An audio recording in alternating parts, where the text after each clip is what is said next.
తాడేపల్లి ప్యాలెస్లో రచ్చ రచ్చ జరిగిందా? గోరంట్ల మాధవ్ సజ్జల రామకృష్ణారెడ్డితో గొడవ పడ్డాడా? జగన్మోహన్ రెడ్డి ముందే తిట్ల దండకం మొదలెట్టాడా అంటే అవుననే సమాధానం ఇస్తున్నారు కొంతమంది రాజకీయ విశ్లేషకులు. ఇక ఇదే అంశానికి సంబంధించి మనతో మాట్లాడేందుకు ప్రముఖ రాజకీయ విశ్లేషకులు అంకమరావు గారు మనతో ఉన్నారు. ఆయనతో మాట్లాడు. సార్ నమస్తే. సార్ నమస్తే. సార్, తాడేపల్లి ప్యాలెస్లో రచ్చ రచ్చ జరిగిందా? గోరంట్ల మాధవ్ సజ్జల రామకృష్ణారెడ్డి పైన తిట్ల దండకం మొదలెట్టారా? జగన్మోహన్ రెడ్డి ముందే వారిద్దరూ గొడవకు దిగారంటూ కూడా ఒక వార్త ఇప్పుడు సోషల్ మీడియాలో చక్కర్లు కొడుతూ ఉంది. ఆ వార్తలో వాస్తవం ఉందంటే ఏం చెప్తారు సార్? కృష్ణ గారు, ఇక్కడ ఒకటి అర్థం చేసుకోవాలి. నిన్నటిదాకా అతి బలవంతుడు, తిరుగులేని వ్యక్తి, గతంలో నియంత్రణ కంటే గొప్ప వ్యక్తి, అతని మాటే వేదం, అతని మాటే శాసనం, ఈ విధంగా కీర్తించబడ్డ వ్యక్తి జగన్మోహన్ రెడ్డి గారు. ఈరోజు అతను ఎంత బేలమైన మనిషో ఈరోజు అర్థమైపోతూ ఉంది. పార్టీ శ్రేణుల యొక్క నిర్ణయాలు, వాళ్ళ యొక్క తిరుగుబాటు, వాళ్ళు మాట్లాడే విధానాలు చూసుకున్న తర్వాత. అంటే అధికారంలోకి రాకముందు వీరుడు సూర్యుడు అని చెప్పని కీర్తించబడ్డటువంటి జగన్మోహన్ రెడ్డి గారు ఈరోజు జరుగుతున్నటువంటి పార్టీలో జరుగుతున్నటువంటి విప్లవాన్ని అదుపు ఎలా చేయాలో అర్థం కాని అయోమయ స్థితిలో ఉన్నారు. దీనికి మూడొంతులు కారణం సజ్జల రామకృష్ణారెడ్డి గారని ఇప్పుడు ప్రజలు కావచ్చు, నాయకులు కావచ్చు ఏమనుకుంటున్నారంటే జగన్మోహన్ రెడ్డి గారి చేతిలో పార్టీ లేదు, ఇది చాలా స్పష్టం. అలాగే సజ్జల రామకృష్ణారెడ్డి గారి మీద ఎక్కువ ఆధారపడుతున్నారు. వాళ్ళ కుమారుడు భార్గవ రెడ్డి గారు అంతా చూసుకుంటూ ఉన్నారు. అలాగే చెవిరెడ్డి భాస్కర్ రెడ్డి గారు ఆధ్వర్యంలో వేగులను పెట్టేసి సమాచారం వాళ్ళు సేకరించుకుంటూ ఉన్నారు. మరి అలాంటి వాళ్ళ మాటలే విని ముందుకెళ్తూ ఉన్నారు. వాళ్ళకి ఎవరు డబ్బులు ఇస్తే వాళ్ళకల్లి రాస్తున్నారు. వాళ్ళు నిజాయితీగా చేయట్లేదు. నిజాయితీగా చేసినట్టయితే ప్రభుత్వం మీద వ్యతిరేకతని ముందు అందజేసి ఉండేవాళ్ళు. అలా అందజేయకుండా ఉండి భజన చేస్తున్నారు కాబట్టి అది ఒక వ్యూహాత్మకంగా చూసుకుంటున్నారు అనేది అర్థమైపోయింది. కాబట్టి ఇదే మాధవ్ గారిని, గోరంట్ల మాధవ్ గారిని, మరి ఆయన గతంలో కొన్ని నిర్వాకాల వల్ల ఏదైనా పార్టీకి అపఖ్యాత అయిందో క్షుణ్ణంగా తెలుసు. ఆ రోజే అతను బెదిరించాడని, అతని మీద చర్యలు తీసుకోవాలని అనుకున్నారని, కానీ ఆయన బెదిరించాడని చెప్పని కూడా ఆ రోజు వార్తలు బయటకు రావడం కూడా జరిగింది. వాస్తవంగా ఏంటంటే ఈ పార్టీ యొక్క సిద్ధాంతం, ఈ పార్టీ ప్రోత్సహించేది ఇలాంటి వాళ్ళని. కాబట్టి ఆ రోజు అది కూడా నేను చెప్పడం కూడా జరిగింది మీకు, ఇది వాస్తవం అయ్యి ఉండదు అని చెప్పని. వాళ్ళు చూసుకుంటూ ఉంటే అలాంటి వ్యక్తుల్ని ప్రోత్సహించుకుంటూ వచ్చేసారు.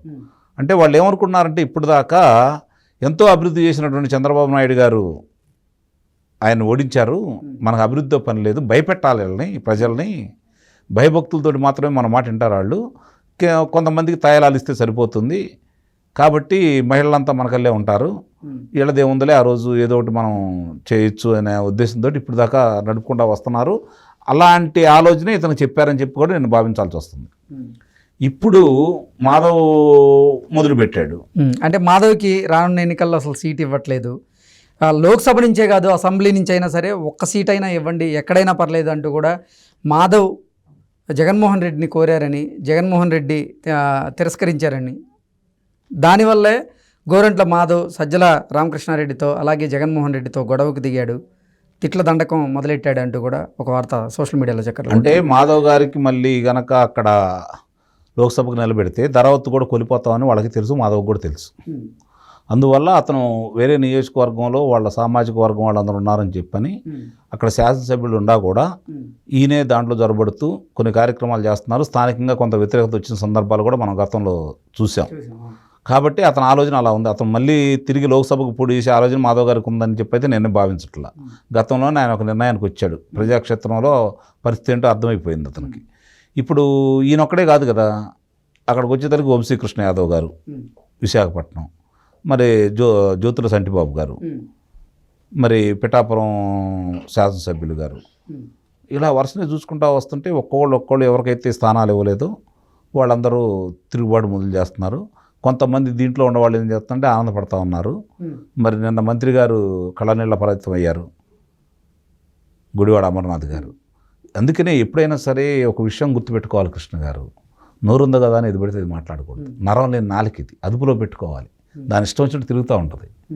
కానీ బుద్ధిని మనసుని అదుపులో పెట్టుకొని ఒక రాజకీయ నాయకుడిగా ఎదిగేవాళ్ళు ఒక 30-40 సంవత్సరాల ప్రణాళికతోటి ముందుకెళ్ళాలి తప్ప అహంకారం తలకెక్కి శాసనసభ్యులైనా, లోక్సభ సభ్యులైనా, మంత్రులైనా సరే ఎట్లా పడితే అట్లా ఇష్టాది రీతిన మాట్లాడకూడదు, ప్రవర్తించకూడదు.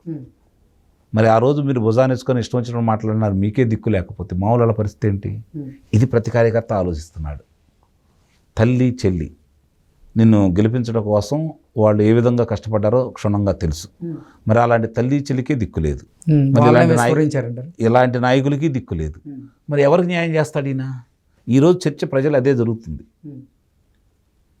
మరి పోనీ మనం నమ్మి మనం ఏదో చేసాం, మనకి ఏమైనా న్యాయం చేశాడు అయినా? చేయట్లేదు కదా. మరి ఇవన్నీ ఎందుకు జరుగుతుంది ఇట్లా? కాబట్టి ఒక్కొక్కళ్ళు ఇప్పుడు ఇతను కొంచెం నోరు గలాడు కాబట్టి మాట్లాడుతున్నాడు, మిగిలిన వాళ్ళు లోన్ మొదలు పడుతూ ఉన్నారు. గెలుపు ఓటముల సంగతి తీసి పక్కన పడేస్తే, నాయనా ఈయన నాకు రేపు పొద్దున్న నిలబడే అవకాశం ఇవ్వకపోవడం చాలా బాగుందని చెప్పని చాలామంది లోన్ ఆనందపడిపోతూ ఉన్నారు.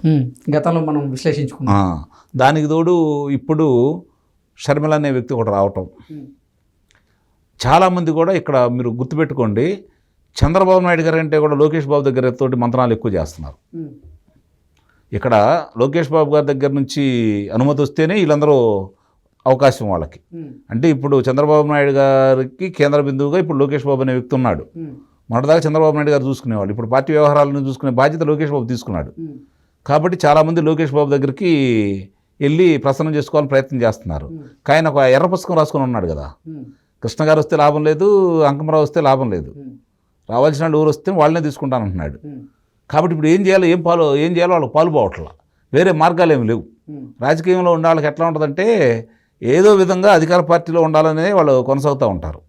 శాసనసభ్యుగా ఉండేవాళ్ళు శాసనసభ్యుగా ఉండాలనుకుంటారు, లేకపోతే నాయకులు వచ్చేతలకి మా పార్టీ అధికారం రావాలని కోరుకుంటూ ఉంటారు. అధికారం పోతుంది అనుకున్న తర్వాత అవతల వాళ్ళని ఇబ్బంది పెట్టిన వాళ్ళందరూ దూరం అవుతారు. మధ్యస్థం ఉండే వాళ్ళందరూ వెళ్ళి ఈ పార్టీలోనే మన ఇబ్బంది పెట్టిన వాళ్ళందరికీ ఇలా తగిన బుద్ధి చెప్పాలని చెప్పని గెలిచే పార్టీకి వెళ్ళి వాళ్ళు పనిచేస్తారు. ఇవాళ ఉన్న పరిస్థితుల్లో ఇవన్నీ క్షుణ్ణంగా వాళ్ళకి తెలుసు. కాబట్టి నేను గతంలో మీకు ఒకసారి చెప్పాను, మీరు ఏదో చెప్తా ఉంటే కాదండి, 92 మంది దాకా పార్టీ మారడానికి సిద్ధంగా ఉన్నారు, 20-30 తోటి ఆగదు అని చెప్పి నేను చెప్పడం కూడా జరిగింది. రేపు చూడండి ఈ సంఖ్య ఎంత పెరుగుతుందో. అంటే 92 మంది సిట్టింగ్ ఎమ్మెల్యేలను మార్చబోతున్నారు జగన్మోహన్ రెడ్డి అంటే అది కూడా మొన్నటిదాకా అనుకున్నారు. ఇప్పుడు అది లేదు, మళ్ళీ కనపడతా ఉంది కదా. రోజా గారికి లేదన్నారు, రోజా గారికి వచ్చేసిందని వాళ్ళు సంబరాలు చేసుకున్నారు. రోజా గారికి లేదన్నారు, అంబటి రాంబాబు గారికి లేదన్నారు, ఇట్లా కొంతమంది పేర్లు ఉదాహరించారు కదా. తిరిగి మళ్ళీ వాళ్ళని నియమిస్తూ ఉన్నారు కదా. అసలు ఎంత ఎందుకండి, 38 మందిని స్థానభ్రంశం చేయడం కావచ్చు, కొత్త వాళ్ళ మార్పులు చేర్పులు చేశారు కదా. ఒక ఆళ్ళ రామకృష్ణారెడ్డి గారు తప్ప ఏదన్నా రెడ్డి ఉన్నాడా చెప్పండి మీరు? ఈ 38 స్థానాలు ఆయన ప్రకటించిందిలో 3 స్థానాలు గెలిచే అవకాశం ఎక్కడన్నా ఉందా? అంటే ఓడిపోయే స్థానాలు ఆయన బలిపశువులు చేస్తున్నాడని అర్థమైపోతా ఉంది కదా. తెలుగుదేశం పార్టీ పుట్టి మొట్టకాడి నుంచి ఈ రోజు వరకు తన భుజాల మీద తీసుకుని మోస్తుందే బీసీ వర్గాలు. కమ్మ కాదు, లేకపోతే ఇంకోటి కాదు, బీసీలు కాపులు. నిస్సందేహంగా చెబుతున్నాను నేను. బీసీలు కాపుల వల్లే పార్టీ ఈరోజు కూడా మనుగడ సాగిస్తూ ఉంది. దానికి రామారావు గారు చేసిన కొన్ని పనులు కావచ్చు, నందమూరి తారక రామారావు తీసుకొచ్చిన విప్లవాత్మకమైన మార్పులు కావచ్చు, చంద్రబాబు నాయుడు గారు చేసిన అభివృద్ధి పనులు కావచ్చు, పేదలకు అందుబాటులో ఉండే విధానం కావచ్చు, కొంత వర్గాలు ఇప్పుడు తెలుగుదేశం పార్టీకి వెళ్ళి ప్రయాణం చేస్తూ ఉన్నాయి. కానీ ఏ విధంగా చూసుకున్నా కూడా తెలుగుదేశం పార్టీ అనేది బీసీల పార్టీ. కాపులు మొట్టమొదటి కూడా వాళ్ళు ఉన్నారు. ఆ మైత్రి బంధాన్ని చెడగొట్టడానికి వీళ్ళు కాపులకి బీసీలకి మధ్య వైరుధ్యం తీసుకురావడం కోసం ప్రయత్నం చేస్తున్నారు. అది సఫలీకృతం అవుతారని అయితే భావించట్లేదు. అలాంటి విషయాలు చాలా చక్కగా ప్రణాళికబద్ధంగా లోకేష్ ముందుకు తీసుకెళ్లి తండ్రి గారికి చెప్పి ఒప్పించి ముందుకెళ్తాడనేది నేను భావిస్తున్నాను. ఓకే, ఈ గోరంట్ల మాధవ్ గారి పరిస్థితి ఏంటి సార్? మరి ఏముంటుందండి, కూరలో కరివేపాకు అంతేనా? ఆ రోజు గుమ్మగుమ్మలాటం కోసం ఉపయోగించారు, ఈ రోజు మాడిపోయింది తీసి పక్కన పడేస్తారు. ఏముంది దాంట్లో పెద్ద విశేషం? ఓకే.